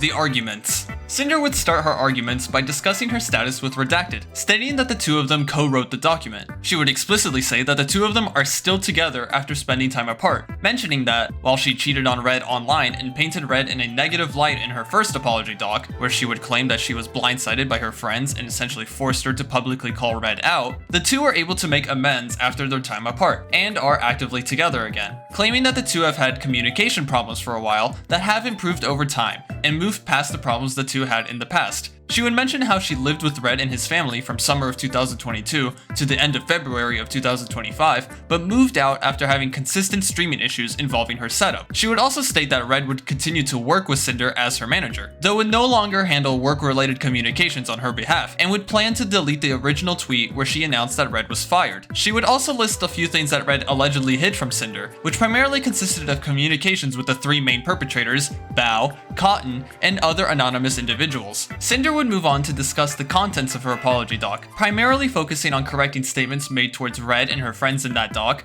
reaffirming statements that the two took accountability for, and apologizing to several individuals who don't have their own section in the document. When it came to discussing Red and the statements she made against him, she divided the claims made in the apology doc into 4 separate sections: truthful actions that Red did alone that Sinder was already aware of, truthful actions that Red did that Sinder was also guilty of, truthful actions that Red did alone that Sinder wasn't aware of until writing the doc, and actions Red did that were false. She would also list 15 things that she took accountability for in her apology, which included cheating on Red, getting overly upset in multiple instances, and general negligence. Sinder would essentially call out the people who claimed that she took no accountability for her and Red's actions, and would state that while she does understand that Red's actions were ultimately her responsibility, she would claim that she was being blamed for things that she had nothing to do with. Outside of her apology, Sinder would list out 22 instances where she and Red are guilty of doing something wrong, and claim that these were the only wrongdoings that the two have done, stating that every other claim that was made against the two isn't true. Some of these instances include becoming neglectful of relationships, attempting to gain exclusivity of different things in multiple cases, being openly distrustful of various individuals, and several other things. She would state that the majority of these instances occurred between August of 2024 till April of 2025. Sinder would state how her relationships with her friends were damaged due to her priorities being focused on her work,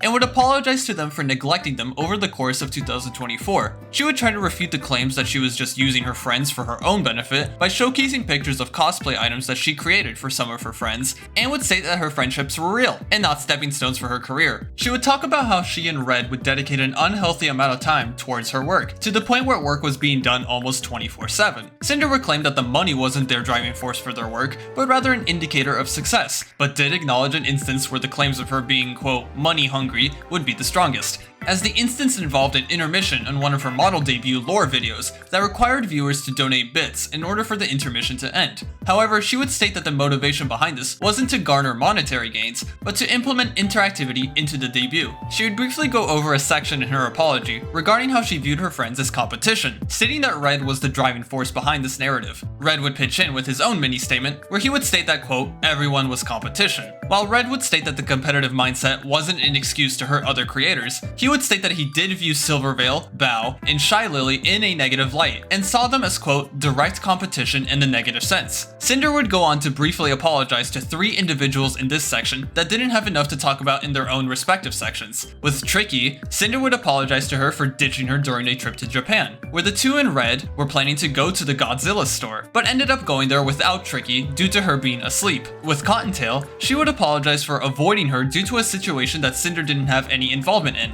Red would throw in his own apology to Cottontail for asking Nano to not work with Cotton. With Nixu, aka Iomaya, Sinder would apologize to her for suddenly canceling an agreement between the two, and failing to follow Nixu's terms of the agreement, where Sinder failed to verbally shout out her Patreon as part of the agreement. She would blame this on being unprofessional. Getting into one of the major sections of the document, Sinder would talk about Nanolys, the primary artist for Sinder, and her claims of manipulation, slandering others, and dragging her into drama. Sinder would claim that Nano's claims were the basis for everyone else to post their own statements, and said that after reading Red's DMs between him and Nano, Nano lied about her experiences. This section contains over 100 pages of DMs between Nano and Red, with the two occasionally providing context and additional information where Sinder and Red felt that it was needed. To try and get through the DMs, most of the screenshots in the beginning were general interactions between Nano and the two in their respective DMs, with the occasional updates and discussions for commissions, as well as the occasional praise for Nano's work. Red would pitch in from time to time talking about how Silverveil didn't like Sinder because she wasn't responding to Cinder's raids the way they wanted, as well as saying that Nano was always open to talking about drama. Screenshots of Red speculating about Silverveil's thoughts and behaviors towards Sinder were shown, with some even being emphasized. Red would claim that calling Silverveil the enemy of Sinder were Nano's words, and not theirs. More comments from Red would focus on emphasizing the positive relationship between Nano and the two, as well as trying to clarify some of the more questionable messages from Red that Nano used as evidence in her doc, such as claiming that Red never asked Nano to cancel anyone's models, though Red would later admit to offering Nano money to not work with Silver on a model. Red would compare Nano's models to, quote, rare trading cards, by saying how the more models Nano made, the the less valuable they'd become for the people who have them, stating that each model becomes, quote, less special as Nano makes more. Sinder would pitch in as well when it came to her own DMs with Nano, stating that the infamous "it's just business" DM was used in a way as an attempt to reassure Nano that if she ever had to change the status of Sinder's commissions for whatever reason, it was just business and nothing personal. She would state that, without any of the context of Red's prior discussion, her DMs with Nano could be easily taken out of context. The two would talk with Nano about her wanting to cancel her commission with Bao, which would be a decent chunk of this section, where they would claim that Nano wanted to do this out of her own volition and was scared to do so, though Red would admit that he shouldn't have weighed in on his personal opinions regarding the situation. A series of interactions involving exclusivity discussions were also included, where the two claimed that Nano brought up exclusivity first through a hypothetical question. In a later interaction involving exclusivity, Red asked Nano to not take on any brand new model clients, and to not make any new models and outfits with Silverveil specifically. A deal was made, though it would be cancelled a month later due to her not being willing to cancel on Silverveil. Sinder would state that she had no part of this agreement, to which Red affirmed to be the case. When Nano was making a model for Shy Lily, Red would soon have issues with this, as he had concerns that Lily and Sinder had a negative relationship with each other. He would open up to Nano about this, claiming that he thought Lily really had issues with Sinder. This would be the last set of messages that Red had with Nano through DMs, and would also be around the time where Nano would stop talking with Sinder. Nano would soon add Red into a group chat with her and Nano's manager, Akira, where they told Red that Nano would be on an indefinite hiatus from working with them due to burnout. Red would accept this decision, but Red and Sinder would hint skepticism regarding the reasoning behind this decision. After some time passed, Nano would post her document to Twitter. Sinder claimed that the two attempted to reach out to Nano through DMs, but would soon delete them after. Nano would then cut off communication with them. When it came to Bao, Sinder apologized to her for neglecting her as a close friend, and for Red's general resentment towards Bao that ended up causing Sinder to feel similar resentment. Sinder would acknowledge that she knew of Bao's planned model with Nano, and felt bad that Nano cancelled her model because of her. Red would also apologize for his resentment towards Bao, and admitted to reassuring Nano that she could cancel Bao's model as a way to take an opportunity away from them. Sinder would include roughly 60 pages worth of screenshots containing various interactions of the three, though a lot of these screenshots would be interactions between Nano and Red, as a way for Sinder and Red to confirm the things that happened in Nano's section. Instances where Red developed negative opinions about Bao were included as well. Red would bring his opinions up to Sinder, where the two would fight over it. A unique interaction would be between Red and Sacramore, the music video editor for Sinder's music group Boss Rush, where Sacramore stated that he was going exclusive with Bao, where Red admitted that he was skeptical of Sac's reason for going exclusive, and began feeling resentment towards Bao, later claiming that Bao was very negative about her own music and was taking it out on her fans, but wouldn't provide screenshots to back those claims, instead linking a tweet that, quote, indirectly supports the above claim. Red would acknowledge that he misjudged Bao's intentions and situation, and apologized to Sac for being misinformed and hostile towards him. The majority of the remaining screenshots and comments were taken from Nano's section, though there is a portion where Sinder stated that Red pressured her to not interact with Bao professionally anymore, to where she said that she refused, but would choose to keep her distance with Bao. Red would admit to doing this. Sinder would also admit to neglecting their friendship, which caused Bao to feel isolated and confided in Numi about Sinder's actions. Numi's section primarily focused on Sinder apologizing for neglecting Numi's offer to be a part of her concert in February of 2025 by prioritizing her business venture of representing V-Card over Numi's concert. The roughly 6 or 17 pages of screenshots that followed contained several sets of interactions between Sinder and Red and Numi, as well as between Sinder and Shy Lily regarding their upcoming collab with V-Card. Generally speaking, the interactions with Numi consisted of Red and Sinder talking about the upcoming concert, where Sinder would be performing an original song composed by Numi, and the interactions with Shy Lily consisted of planning for the V-Card collab.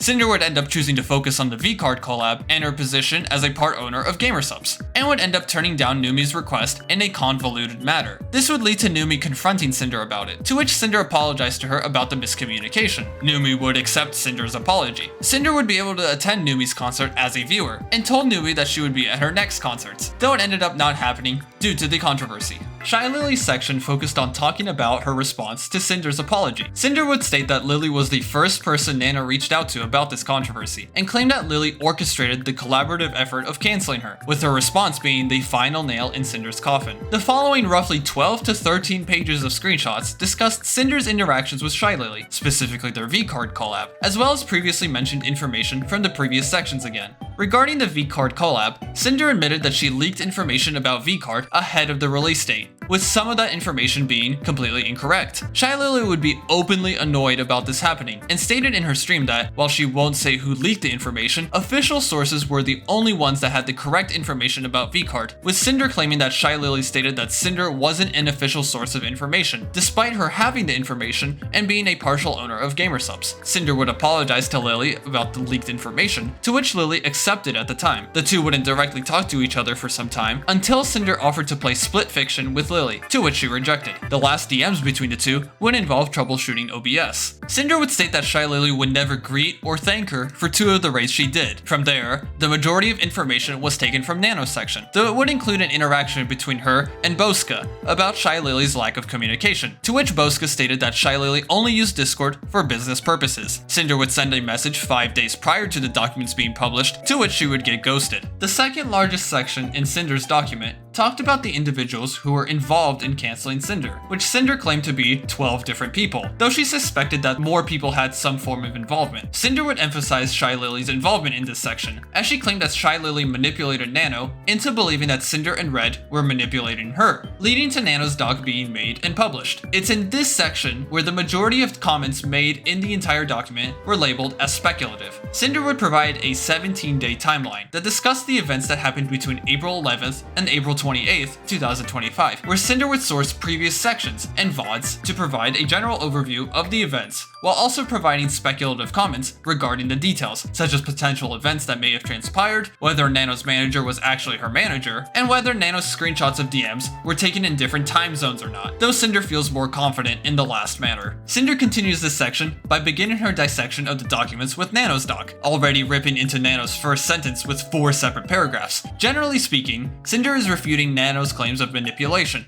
by allegedly pointing out instances where Nano either failed to provide the full context or made up information entirely. Most of the arguments in this portion of the section have previously been made in Nano's section of the doc, primarily focusing on Nano's desire to cancel other commissions and her desire to go exclusive with Sinder. Sinder would list out speculative theories regarding a few questions, but mostly speculated that Nano was manipulating screenshots after Nano sent them to others, Nano leaked messages to Shy Lily due to believing that Red was lying to her instead of Shy Lily, and Nano had Shy Lily write the document instead of writing it herself. Sinder would move on to talk about Bao's document, where the general claim of this section is that Bao, along with others, was misinformed about the events that transpired, due to Nano and Shy Lily lying to them about the information. Generally speaking, Sinder stated that the majority of Bao's doc was full of false claims, in which Sinder claimed that Bao would only make these claims if she was told about the information by someone else. Sinder would use screenshots from Nano's section as her evidence, but would also reference Bao's stream on April 27th to assert claims and provide context. Her speculations would include Shy Lily contacting Bao to manipulate her, Bao's second model never getting cancelled, and Nano not wanting to work on Bao's model in the first place. Sinder's discussion about Shy Lily's response would be the most argumentative out of anyone else mentioned,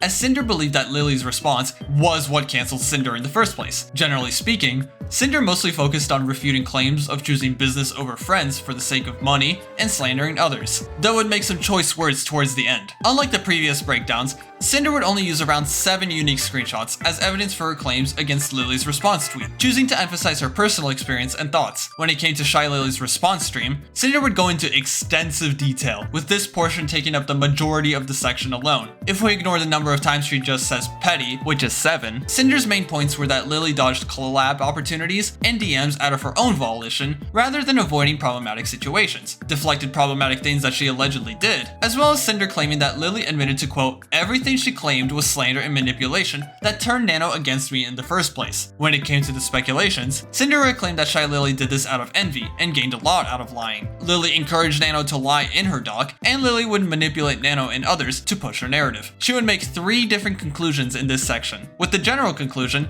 Sinder would state that while Red did create an assumed story based on his experiences that painted those involved in a negative light, the others could have done the exact same thing towards Sinder and Red. Sinder would state that she forgives her friends for partaking in her cancellation, as she believes that they were led on and manipulated. With Nano, Sinder would state that she felt betrayed by Nano's doc, and believed that Nano's intentions were originally malicious. Sinder believed that Shy Lily grossly manipulated Nano into speaking out, and planned to continue using Nano's work until they can be replaced. With Shy Lily, Sinder would direct the majority of her negativity towards her. She would be confident in Shy Lily being the overall mastermind behind Sinder's cancellation, and stated that nobody would have a reason not to believe Shy Lily, which she allegedly used to her advantage in deplatforming Sinder. Moving past that segment, Sinder would dive into the largest section of the document, Silvervale. Sinder would be upfront in saying that the two were never friends, and asserted that Silver hated her and Red for years. She would claim that Silvervale confidently lied about Sinder when she had the chance. Just like with the other sections, Silvervale's section mostly contained over 100 pages of screenshots, but did try to have a fair amount of original commentary and analysis. The main focus of this section was disproving the allegations of copying Silvervale's design and overall personality, by showcasing the history of Sinder creating her original concept based on her previous ASMR persona, and taking inspiration for other VTubers and their outfits. Sinder would talk about how the two met through a mutual friend, where the two somewhat hit it off, though wouldn't have future collabs due to Silvervale preferring to play alone. When it came to the meet and greet photo at TwitchCon in 2023,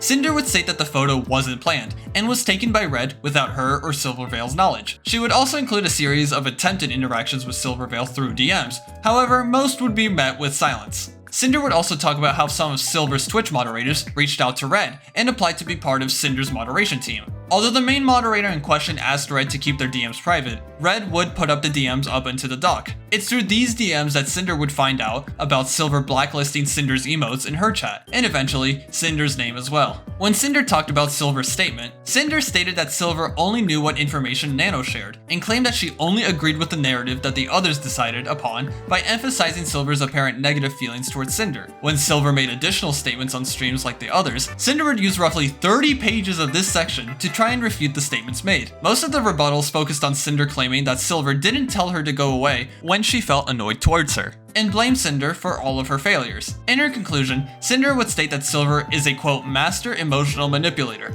and was envious of Cinder's success to the point of quote seething over her existence. Sinder would also speculate that Silver never liked her and copied her, not the other way around, and tried to call out Silver for collabing with Shy Lily, despite claiming to prefer streaming solo. Deputy Aru's section is on the smaller end of this document, as it primarily focused on two particular tweets from Aru that claimed that Sinder treated her as a tool to get to Silvervale rather than a friend. Cinder would claim that this wasn't the case, but rather it was Aru who offered an opportunity to meet Silvervale through a collab opportunity. Cinder would state that Aru admitted to lying in her tweets and included about 14 pages of DMs between the two, where it mostly consisted of the two talking about the potential collab, getting art together, and hanging out off stream. No speculative theories or breakdowns are presented in this section. When it came to Spite, Cinder apologized for the harassment Spite faced for being similar to her, and admitted to knowing about Spite being excluded from working with Nano because of Cinder's personal feelings. She would then claim that Spite was contacted by Shy Lily, who encouraged her to make a public statement that is quote, made up of allegations without evidence, and is purely based on conjecture. I don't know if I pronounced that right, but whatever. Similar to Silvervale's section, Cinder would begin with providing her evidence that she didn't copy Spite, and went into additional detail regarding the summer, goddess, and sleepwear outfits, as those were some of the main points Spite made in her document. While she states that most of their teasers and tweets were coincidental, Cinder does admit to making a tweet in spite of Spite after she believed that Spite was copying her. In her speculation portion, she would claim that Spite possibly copied Cinder, not the other way around, due to various circumstances. She would also talk about ASMR VTuber Nowntales and how individuals harassed her over similar designs,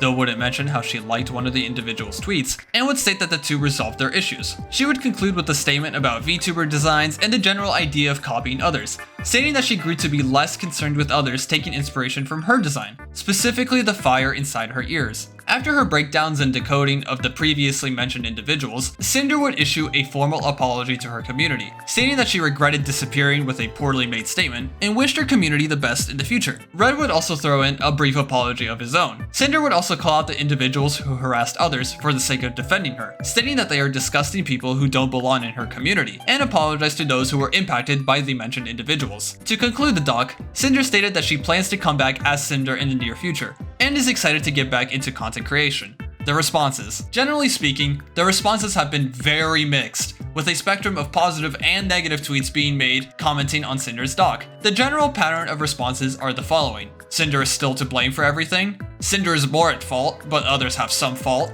Everyone involved has equal amounts of fault. Others are more at fault, but Cinder has some fault. and Sinder is 100% forgiven. In terms of direct replies on Sinder's tweet, the responses fall towards the negative side of the spectrum, with many stating that Sinder shouldn't have written 1,000 pages as a defense, Sinder contradicting herself on multiple occasions, and that while Nano may have lied and over-exaggerated details in her document, there is still a decent chunk of padding, contradictory statements, and misinformation that goes beyond her counter-arguments against Nano. Outside of Sinder's tweet, the responses are more mixed, but generally fall in the moderate sides and the middle of the spectrum, though there are still plenty of people who fall on the ends of both sides. Focusing on the blue section, some of the main arguments made include that most people have a predetermined bias that they don't want to change, and anyone who didn't read the majority of the document made their opinions too early. Regardless of where you fall on this spectrum, do not harass anybody involved in this situation.